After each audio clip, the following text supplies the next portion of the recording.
तर मुंबई पुणे एक्सप्रेसवेवरील टँकर अपघाताची उपमुख्यमंत्री शिंदेंकडून दखल घेण्यात आलेली आहे। भविष्यात अशा घटनांची पुनरावृत्ती टाळण्यासाठी तात्काळ विशेष आपत्कालीन वाहतूक आराखडा तयार करण्याचे निर्देश MSRDC आणि पोलीस प्रशासनाला दिलेले आहेत एकनाथ शिंदे यांनी।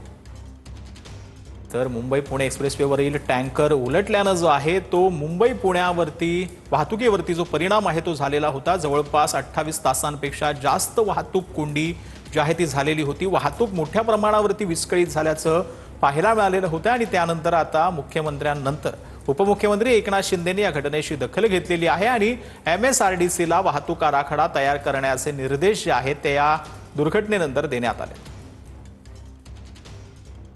तर मुंबई पुणे एक्सप्रेसवेवरती जी काही वाहतूक कोंडी झाली आहे त्याची उपमुख्यमंत्री एकनाथ शिंदेंनी दखल घेतली आहे।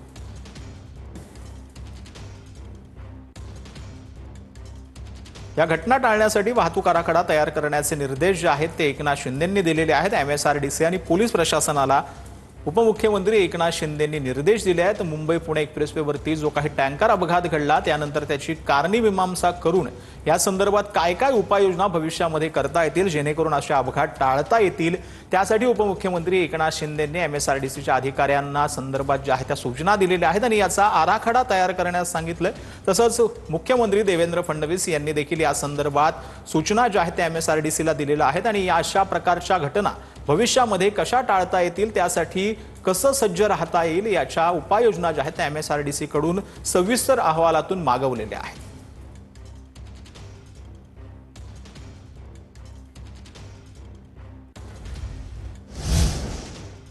तर वाहतूक कोंडीच्या पार्श्वभूमीवर पुणे पोलिसांची ॲडव्हायझरी जारी करण्यात आलेली आहे। वाहतूक किवळे येथून वळवण्याची पोलिसांची माहिती आहे।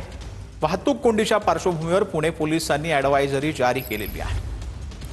वाहतूक आता किवळे येथून वळवण्याची पोलिसांची माहिती आहे।